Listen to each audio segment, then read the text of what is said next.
Olá, boa tarde, você internauta ligado aqui nas informações do Notícias Agrícolas. Estamos de volta com a nossa programação de boletins, agora para falar sobre o mercado de açúcar e de etanol. Isso porque o mercado de açúcar bruto lá na Bolsa de Nova York, e também o açúcar branco em Londres, teve uma alta expressiva na sessão desta sexta-feira. No entanto, o mercado acumula mais, uma semana de baixa, quando a gente olha o cenário, do acumulado, e isso dando sequência também à semana anterior, que também foi de baixa. Para a gente falar sobre todos esses assuntos, eu converso agora ao vivo com o Marcelo de Bonifácio Filho, ele que é analista em inteligência de mercado da consultoria Stonex. Marcelo, boa tarde, obrigado pela sua presença aqui mais uma vez com a gente. Boa tarde, Jonatas. É um prazer sempre aqui falar com vocês. Prazer é nosso, Marcelo. Bom, estava falando aqui que hoje a sessão para o açúcar bruto em Nova York e a sessão para o açúcar branco em Londres foi marcado por altas expressivas sendo registradas por lá. Queria primeiro entender esse cenário, o que motivou essa alta, e depois a gente falar que, apesar da gente ter essa alta na sessão desta sexta-feira, no acumulado da semana a gente ainda finaliza com baixa, né? Exatamente. De fato, hoje ele é mais um rebote, né, que a gente costuma dizer, de preços que vinham em queda, né? Terça, quarta e quinta-feira dessa semana, a gente teve queda, sendo queda na quarta de mais de 1% e ontem de mais de 2%. Então, é um movimento natural se a gente olhar para o mercado do açúcar que estava sendo considerado muitas vezes por muitos players, por muitos analistas, como um mercado sobrecomprado, né? Os preços muito elevados e com uma expectativa de que a qualquer momento poderiam cair, né? Então a gente viu lá em abril os preços chegando a 27 centavos por libra-peso quase, que é um patamar que não era visto desde 2011. Então, o mercado sobrecomprado, ele tem, assim, ele sempre fica à espera de novidades, né? Ele sempre fica à espera de algum gatilho que possa causar uma queda um pouco mais real, né? Uma queda mais realizada, vamos dizer assim. Que é o que aconteceu, né? Já tem acontecido desde a semana passada. A gente está, né, de fato, então, esse fator que o mercado tem esperado de gatilho é o Centro-Sul.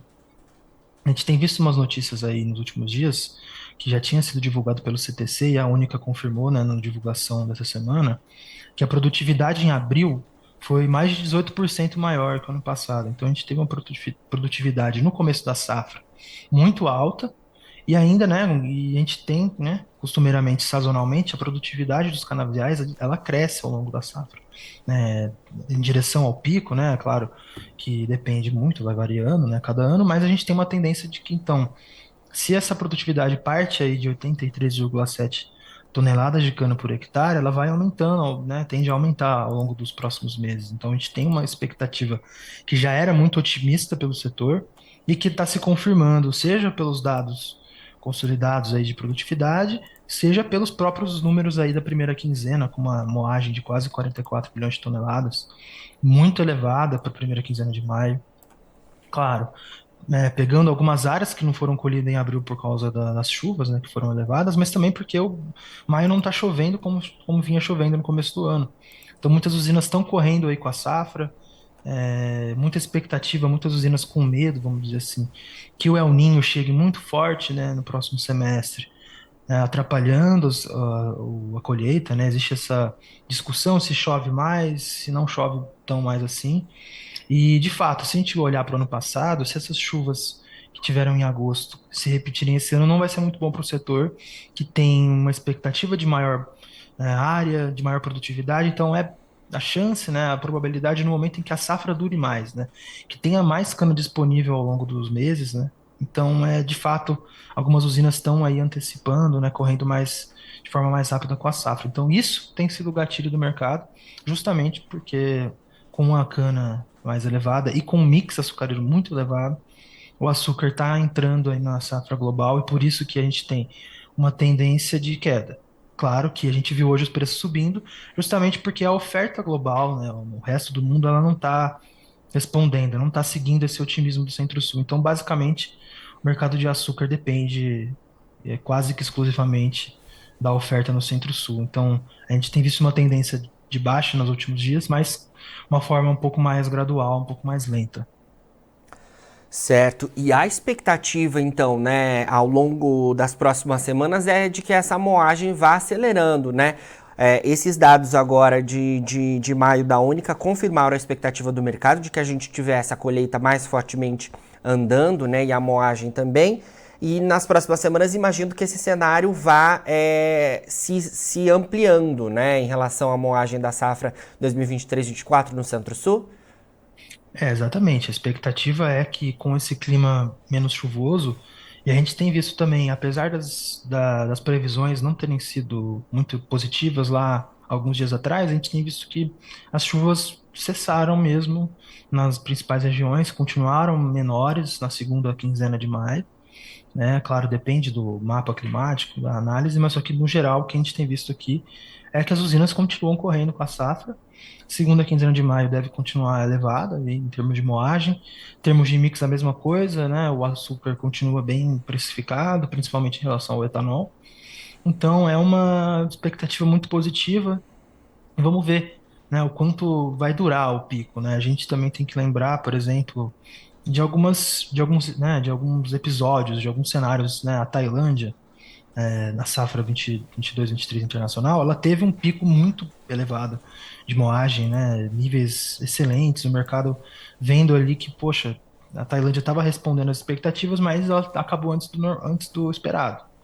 Então é também um mercado aí de açúcar que tem que tomar um pouco de cuidado na análise, ver o quanto essa moagem no Centro-Sul está sendo adiantado agora, ou se de fato é uma cana disponível elevada. Aqui a gente tem visto que, né, sim, tem muita cana, produtividade excelente, as usinas estão bem otimistas.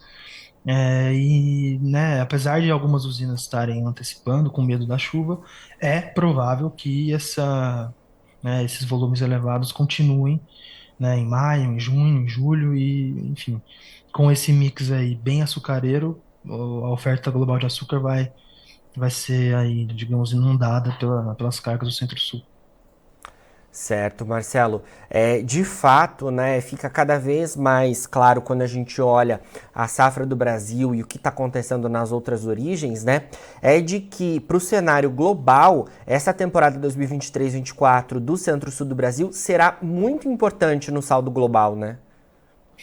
Certamente, praticamente vai ser o responsável por um superávit no balanço de oferta e demanda de açúcar em 22, 23, ou não, né? Ou responsável por não conseguir chegar nesse balanço positivo. A gente estima que seja um balanço positivo, mas ainda bem apertado, né? Então, até o final, né, digamos, até o final de setembro, né, quando termina a safra internacional, a depender do correr, né, dessa safra 23-24 do Centro-Sul, é possível sim que ele ajude aí o mercado superavitário, lembrando que a gente tem 3 safras seguidas de déficit, né?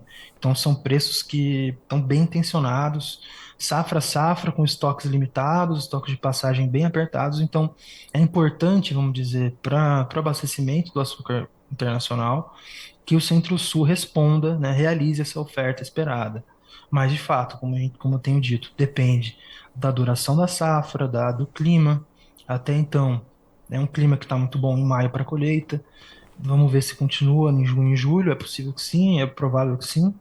Então, é isso, né? Um setor muito otimista que deve passar por uma safra de recuperação e uma safra, quem sabe, de surpresas mais positivas aí, de moagem próxima de 600 milhões de toneladas. Isso que é o, digamos, o benchmark do mercado, trabalhando aí nessa moagem que é bem elevada historicamente. Sim.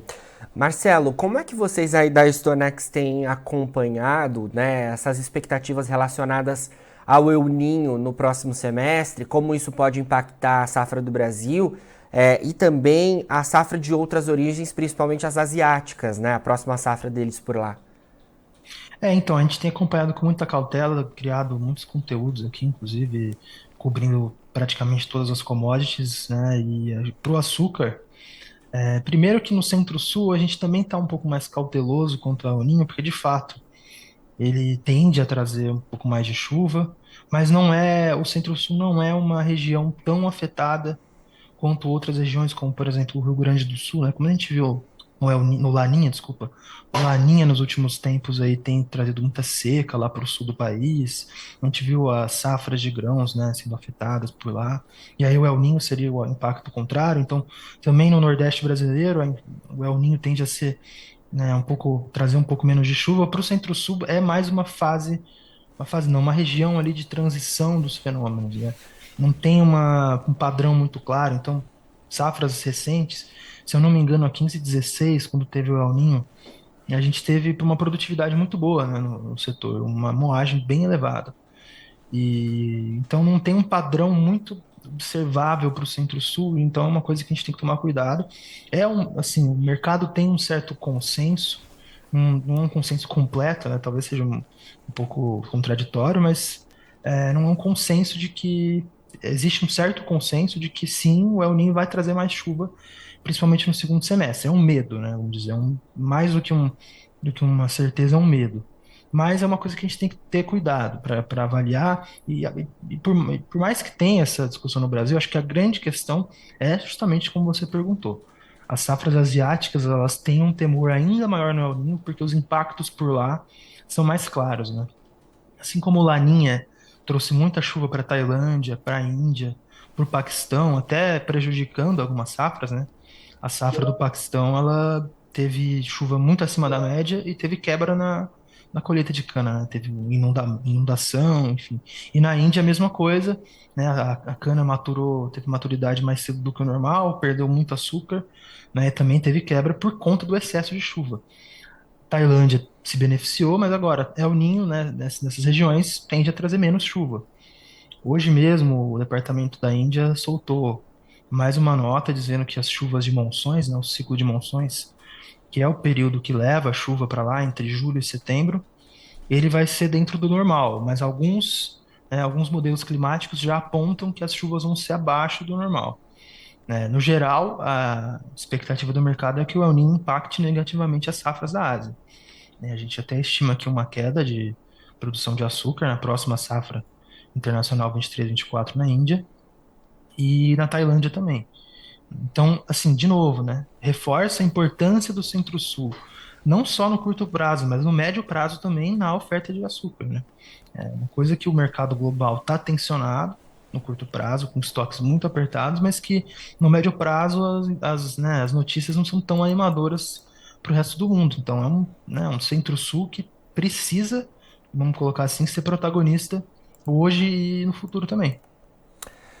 Certo. Marcelo, para a gente finalizar, vamos falar um pouquinho sobre o cenário de combustíveis, porque a gente teve aí nos últimos dias, né, a Petrobras anunciando a mudança na sua política de preços, deixando de lado o PPI, né, que era adotado desde 2016.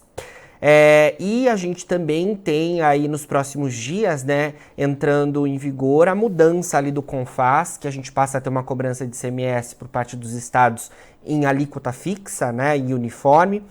E também a gente tem as expectativas relacionadas à questão do fim da MP relacionada aos impostos federais, né, que tiveram retomada.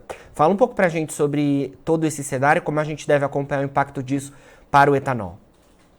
Então, primeiro o ICMS, né, de fato, em termos nacionais, né, a nível nacional, a tendência é de que a alíquota, no final das contas, aumente, né? A arrecadação dos estados ela foi bastante prejudicada, vamos dizer assim, pelo corte do ICMS no ano passado.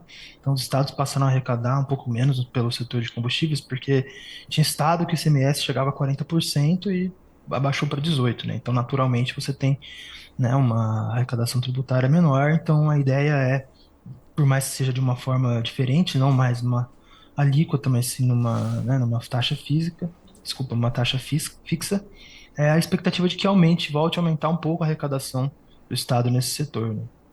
Mas, para além disso, a grande questão para a tributação vem dos impostos federais. O ICMS, né, no principal, né, estado consumidor em São Paulo não deve mudar tanto, deve aumentar sim, o ICMS para a gasolina, então isso já tem um impacto aí para o etanol, né? No caso, tende a colocar o etanol de forma mais competitiva nas bombas, mas, para além disso, os impostos federais, de fato, caso voltem em julho, né, existe essa expectativa, justamente o governo tem ainda o poder de né, adiar essa volta ou mudar, né, trazer uma volta mais amena para a gasolina, mas sim, existe a expectativa de que volte, e aí sim os impostos federais eles têm uma carga tributária mais elevada para a gasolina. Caso voltem como era antes, aí sim, né, a gente tem um incentivo maior ao consumo do etanol hidratado nas bombas, e que de fato precisa, né, no sentido de que a paridade ela continua bem elevada em São Paulo, mesmo com a safra correndo, né, na semana passada a paridade estava acima de 74%, um volume bem alto, um volume não, é uma taxa bem alta, então o etanol já está caindo nas bombas, né, a ANP ela captou a queda na semana passada em São Paulo, então vamos ver, né? Vamos ver como que essa paridade vai entrar junho, né? Se ela entrar elevada, a mudança no ICMS vai incentivar, né, o consumo do etanol hidratado. Se a paridade já entrar menor, vai ser ainda melhor para o consumo de etanol. Mas é fato que os impostos federais tendem a trazer esse incentivo maior. E o outro fato é que o etanol está sob demanda enfraquecida, super enfraquecida, pelo menos desde meados de 2021. 2022 também teve níveis bem baixos do consumo de etanol, né? Então é um país, né? O Brasil ele não está, né, num cenário muito favorável para a demanda. E, né, essa questão da PPI, né, o abandono da PPI pela Petrobras, essa indefinição de como vai ser a nova regra, ela tende a trazer uma insegurança, né, uma incerteza para o setor no que tange a própria produção de etanol. Então, é um mercado que, vamos dizer, está desincentivado pelo lado da demanda e logo vai também continuar com pouco estímulo para a produção por parte das usinas que já estão aí virando mais um mix para o açúcar, e isso deve ser uma tendência no curto prazo. E vamos ver, né? Vamos ver como voltam esses impostos, como vai ser a mudança do ICMS, como que é, né? Como que o etanol hidratado vai reagir a toda essa turbulência aí no mundo dos combustíveis. Sim, vamos acompanhando tudo isso. Marcelo, obrigado pela sua entrevista mais uma vez. Sempre que tiver novidades da Stonex, chama a gente por aqui, tá bom? Obrigado, Jonas. Vocês o que agradeço aí. Até a próxima. Um abração. Até Bom a final de próxima, semana. bom final de semana. Bom, você agora na finalização do nosso boletim encontra os perfis das nossas redes sociais. Siga a gente por lá para se manter atualizado sobre todas as informações do agronegócio brasileiro. A gente fica por aqui, mas daqui a pouquinho tem mais boletins ao vivo.